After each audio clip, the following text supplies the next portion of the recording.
I had always intended today's episode to be it's the last week of Preptober kind of pep talk, but I didn't realize how much I was going to need one because life, man, life sometimes finds a way to just mess you up in all kinds of crazy ways. And yeah, let's talk about it on today's Project Shadow. Can you hear me? I have something to say.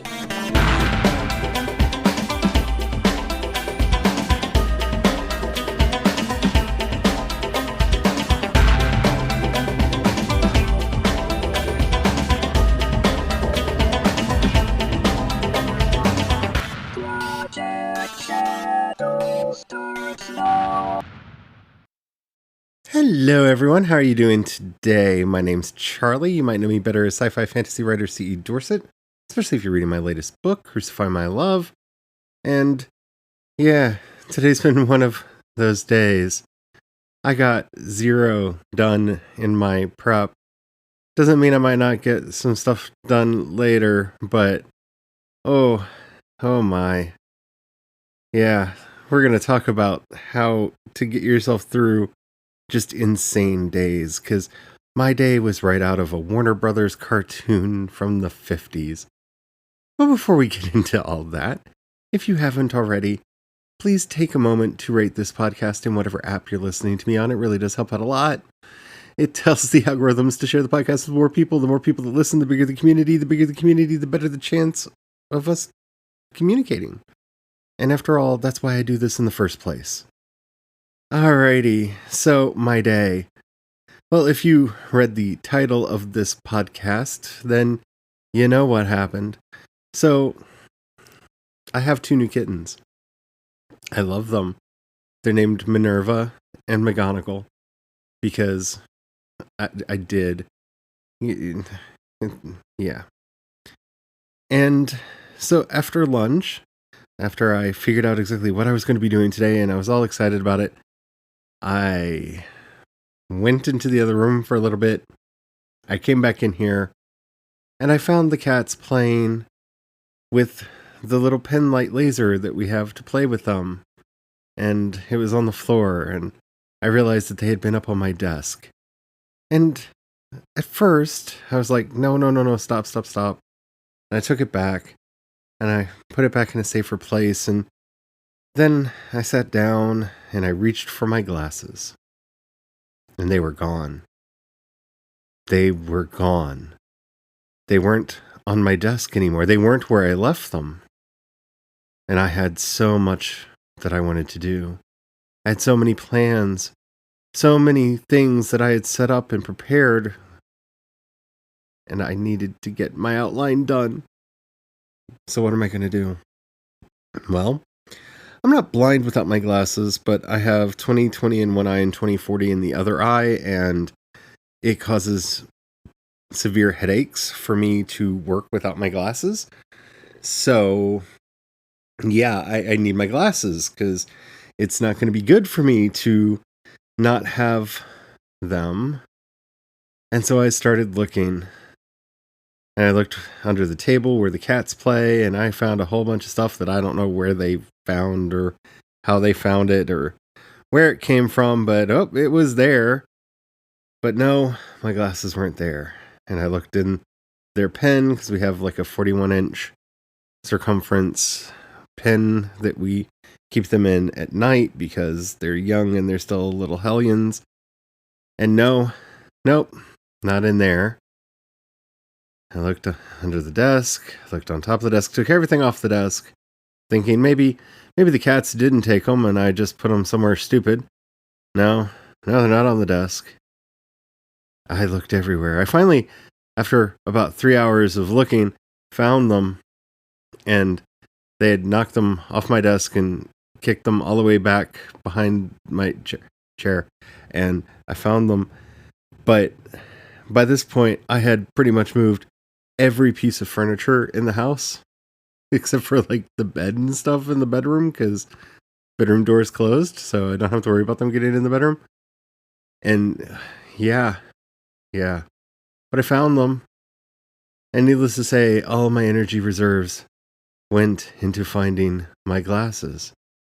And now, all the time that I had put aside to work on my NaNoWriMo project, get ready to actually start writing it, is gone. It's evaporated. It's time for me to record this show so that it can go out for you all in the morning, because I get a lot of notes saying that you want them to come out in the mornings, and unless there's some weird snafu like with Friday's show, when the scheduler didn't work and whatnot, I try to do that.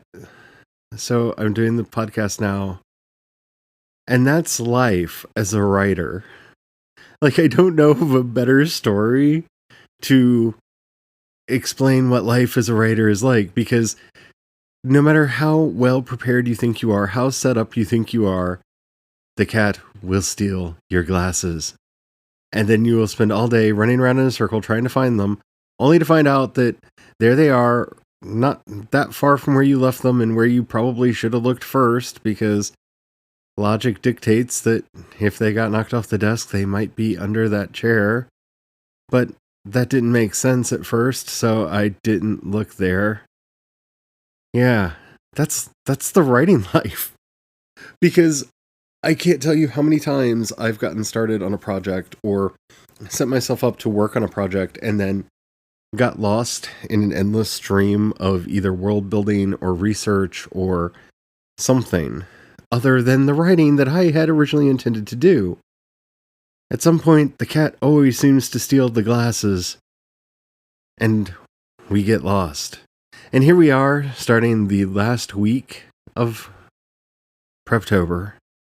This Friday is the first day of National Novel Writing Month, and for those of us who are participating, that's a little frightening, at least for me, because I was pretty sure I knew what project I wanted to work on, and the one that I thought that I might be working on isn't going to be ready. So I'm going to be working on the one that I thought I was going to be working on, and I thought I had a very firm grasp of the story until I sat down to write a monster in the house or one of the Blake Snyder genre things, and realized that I'm not as prepared as I thought I was to write that.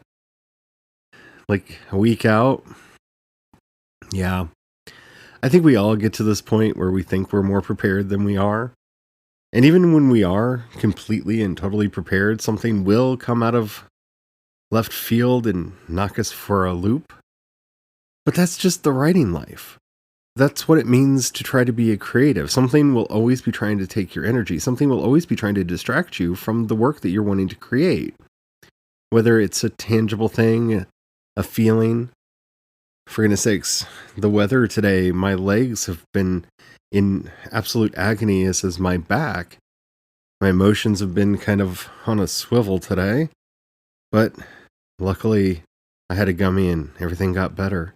Luckily I did, because it kept me from freaking out and panicking when I lost my glasses. But yeah, man, this is craziness.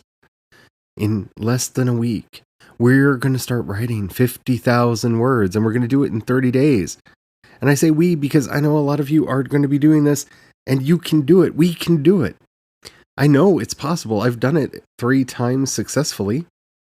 3 times I've gone into this process, and 3 times I've come out with stories that I liked. Actually, nope. Scratch it. 4 times. 4 times I've done this. Even though that's not reflected on the new NaNoWriMo website, because it lost all of my history. Because, yay. But, whatever. I'm fine with that. I'm just going to have to try to find more friends over there and whatnot. So if you want to follow me I'm C.E. Dorset over at NaNoWriMo. Be my buddy. But yeah, we can get through this. We can do whatever we set our minds to. And if you don't quite have a story yet, I highly recommend that. I believe it's in the book Save the Cat Goes to the Movies. Blake Snyder goes through his genres. I haven't actually read Save the Cat for novel writers yet, so I'm not sure if they cover the genres in there or not. Probably should read that at some point because I'm a big fan of Blake Snyder's ideas. But he basically redefines genre into these little short snippets that you can easily kind of put the pieces together, and they make for really good springboards, really good ways to kind of capture an idea, form it, and push it into a direction so that it's forming a story. I'm probably going to write a Monster in the House story because so far the first 2 books in the series have been a Monster in the House story, but we'll see. But you have time to do that. You have time to come up with an idea. And even if you think you're an outliner and you don't have an outline finished, well, there are 2 techniques that you might want to try that help you get through as well. Because before I get into those, and I will, don't worry, you have to have the courage to realize exactly what it is you're wanting to accomplish. You're setting a challenge against yourself. You're setting a goal, a target against yourself that you will be able to write 50,000 words in 30 days. And it's not the easiest target to hit, but it's not the most impossible. We can do this. Have faith in yourself.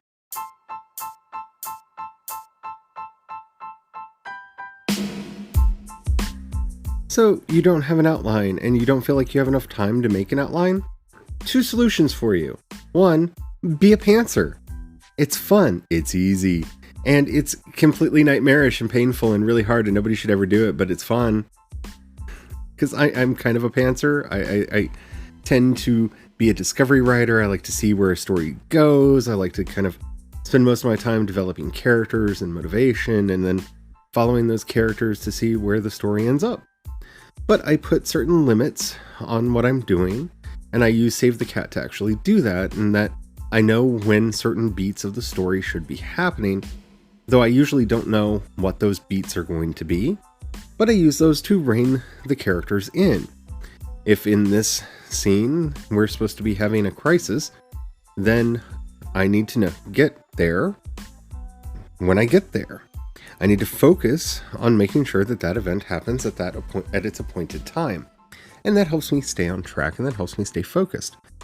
But by allowing the characters to be freeform and just kind of have their way, it keeps the story fresh for me and fun for me, and also prevents me from being formulaic, because my definition of, let's say, the big turning point, the point of no return, may be different from the perspective of the character that I'm writing than it would be from me, the writer, writing. And that is always fun. So you can always try that. That's usually how I write. That's how I've been writing lately, at least. And I found it to be quite fruitful. Helps me just enjoy the process. And that's a big part of it for me. I really want to enjoy what I'm doing. Now, if that is not as controlled as you would like to be, and you still don't feel that you have enough time to make an outline, then might I recommend doing a slapdash outline. I wrote Shine Like Thunder with a slapdash outline. Basically, you keep yourself outlined a couple plot points ahead. So you're always pushing your outline forward with your writing. You don't have a completed outline at the beginning, but you keep a little bit ahead of where you're actually at in the story with your outline. And that works. And that's also a really nice way to do it, because it allows you to take advantage of how a plot point actually plays out in the story. Because sometimes when you're actually writing the event, the emotion or the reaction of the characters in the moment may not be what you had thought they were going to be. And so by slapdashing, it gives you that freedom to open it up and change direction as the characters are wanting you to change direction. Either way, it works. At least it has for me. That doesn't say that it'll work for you. Your mileage may vary. Every writer is different. But in the end, there are still techniques that you can try to get your novel done. If you don't think that you can write a book, well, I only have one thing to say to that. You won't know unless you try. See, the fear of getting started, I think, prevents most people from ever finding out if it's possible for them to finish. There is this mortal terror that comes over us that says, no, I just can't do that. No, I can't get to where I need to be. No, I can't see the story to its end. And that's not true. If you are committed, if you have desire, if you have the passion for the story, you can get it written. That doesn't mean what you write will be good. It doesn't mean that what you write will be perfect. And it doesn't mean that what you write will ever see the light of day. I wrote 4 books before I ever thought one was even halfway decent enough to show to anybody else. And sometimes that's what you have to do. Writing should be first and foremost for yourself. If you're doing it for adulation or money or profit or glory or fame, you're going into the wrong profession. Some writers get that, but that, as we've talked about many times on this podcast, is little bits of ruby dust that the fairies sprinkle on us while we're sleeping if we're very, very lucky. And while there are things that we can do to help with book sales and promotion and all that, there's almost nothing we can do to guarantee that we will have fame, fortune, or success. Well, that kind of success as a writer. That's why you can name the people that have it very quickly, because they're few and far between. But that doesn't mean it's not worth doing. Telling the story is the reward. Telling the story, getting the story out, that thrill of victory that you get when you actually get to the end of a story and go and realize what you've done. There is a thrill with completing a story that I can't think of anything else in my life that's anything like it. It's an amazing feeling.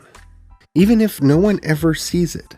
Those first 4 books that I was talking about that I had written before Liquid Sky, they were trash.